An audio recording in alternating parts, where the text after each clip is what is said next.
Welcome back to our NIS2 video series. I'm Patrick, again here with Tobias, and today it's paragraph 2E, System Acquisition, Development and Maintenance. That sounds interesting, Tobias. What is this all about, and how does it come in with cybersecurity? So the operators now have the requirement to make sure during acquisition, development and maintenance that security measures are taken care of in their information systems, including vulnerability handling, disclosure of the vulnerabilities, and so on. So we as a vendor of these products and software and hardware, we can help them in, for example, getting these certifications. So we externally get audited, have an external certification, and can show their compliance to global standards when it comes to security for systems, components, or the development organization.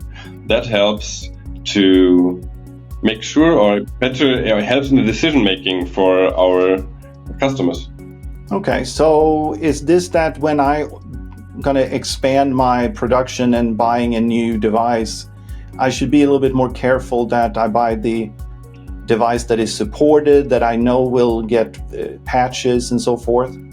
Yeah, at least it shows you, if you look into the certifications, that the vendor that you have chosen takes these topics serious and gets externally audited.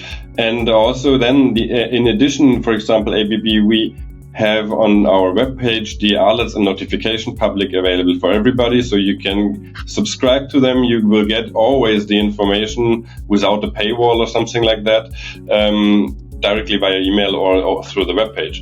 Also, we have publicly available our approach to software vulnerability handling that you can read through, and also if you find something, how to notify us and how to let us know about the problems.